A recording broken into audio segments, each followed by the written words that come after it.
Assalamualaikum warahmatullahi wabarakatuh. Selamat siang. Semoga kita semua selalu dalam keadaan sehat walafiat.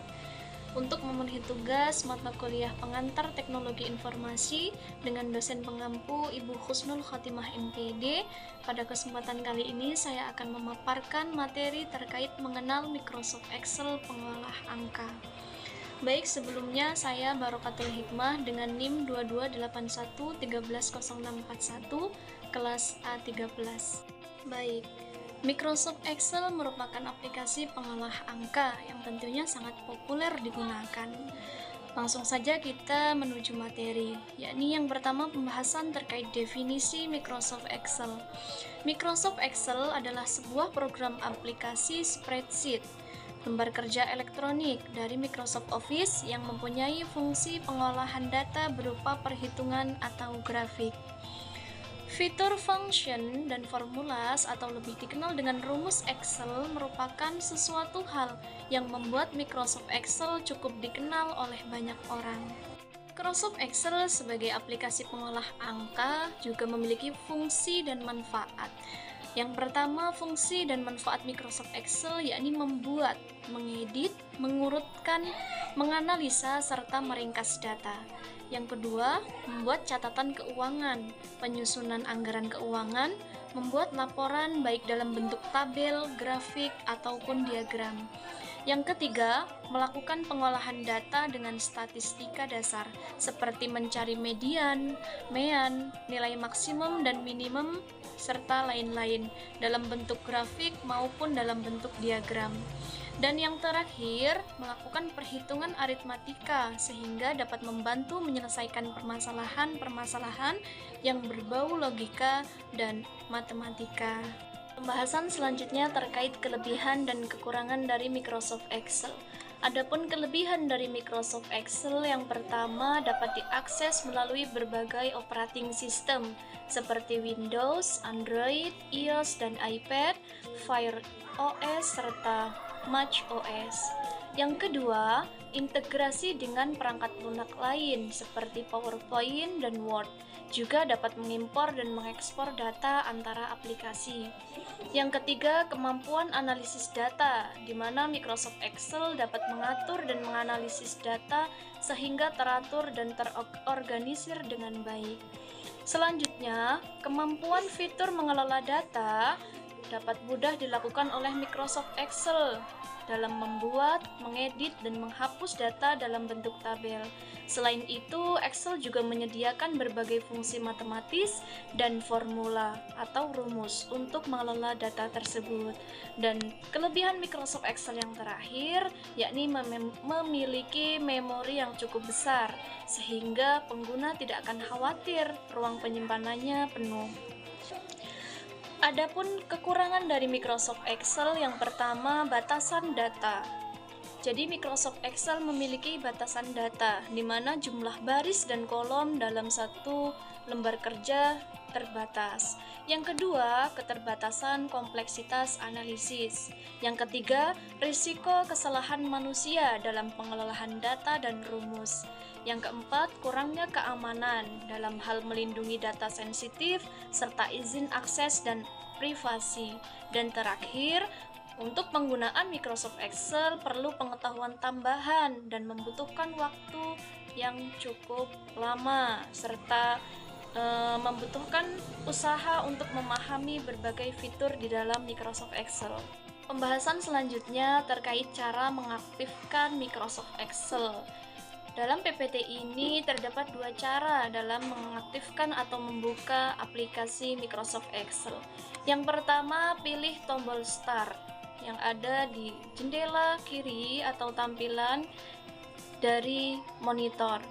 Kemudian pilih All Program, lalu pilih Microsoft Office, pilih Microsoft Excel. Kemudian akan muncul tampilan dasar dari Microsoft Excel. Nah, jadi bisa kita lihat pada layar tersebut atau pada PPT tersebut. Dan terakhir, setelah muncul tampilan dasar Microsoft Excel, kita pilih Blank Workbook. Selanjutnya, cara yang kedua, jika sudah membuat shortcut.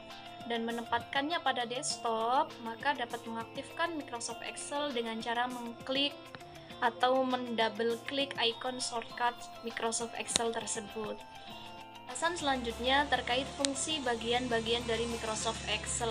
Kita dapat lihat pada tampilan, ini adalah tampilan dari lembar kerja atau workbook dari Microsoft Excel dengan keterangan masing-masing fungsi bagian di dalam Microsoft Excel tersebut. Baik, yang pertama, fungsi bagian Microsoft Excel ada menu bar. Menu bar berfungsi untuk menunjukkan atau menjalankan perintah pada toolbar yang terdiri dari menu File, Home, Insert, Page Layout, Formula, Data, Review, View Add-ins, Worksheet, Rider, PDF. Yang kedua ada title bar, yakni menunjukkan nama file yang aktif pada worksheet. Title bar merupakan bagian yang berada paling atas layar Excel. Yang ketiga, baris rumus atau dikenal dengan nama formula bar. Formula bar berfungsi untuk memasukkan, memperbaiki, dan juga dapat menampilkan data atau rumus pada sel yang sedang aktif. Selanjutnya, cell pointer yang berfungsi untuk memindahkan penunjuk sel ke posisi yang baru, dapat digunakan bantuan mouse maupun keyboard. Selanjutnya, fungsi bagian dari Microsoft Excel ada lembar kerja atau workbook. Format standar dari file Excel disebut dengan lembar kerja, di mana dalam workbook akan terdiri beberapa worksheet sebagai lembar kerjanya. Yang keenam, kolom dan row heading berisi tentang petunjuk kolom pada lembar kerja set yang aktif. Yang ketujuh, sel. Sel merupakan pertemuan antara baris dan kolom. Dapat dicontohkan seperti halnya sel 3, yaitu perpotongan antara kolom C dengan baris 3, maka disebut dengan sel C3. Dan selanjutnya ada scroll bar. Scroll bar berfungsi untuk menggeser lembar kerja secara vertikal atau disebut dengan vertical scroll bar, dan secara horizontal atau disebut dengan horizontal scroll bar. Jadi pada PPT di atas kita dapat lihat tampilan dari lembar kerja Microsoft Excel dan letak dari kolom beserta baris.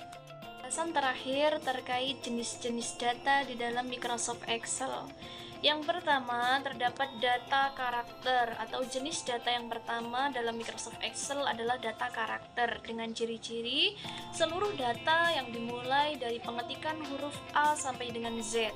Kemudian karakter non-angka yang berdiri dengan angka, misal B123 atau 50F2, dan seluruhnya tidak dapat dioperasikan secara aritmatik.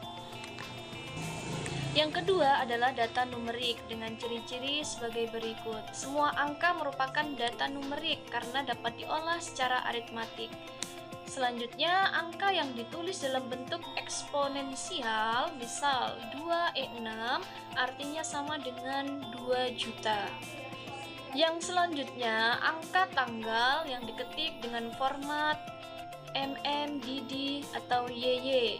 Kita dapat lihat pada tampilan. Dan terakhir, angka pada jam yang diketik dengan format dan SS. Kita dapat lihat pada tampilan PPT mana data karakter, data numerik, dan juga data formula. Terakhir, data formula di mana memiliki ciri-ciri sebagai berikut. Tipe data formula terdiri dari rumus-rumus seperti perkalian, pembagian, penjumlahan, serta fungsi matematika lainnya.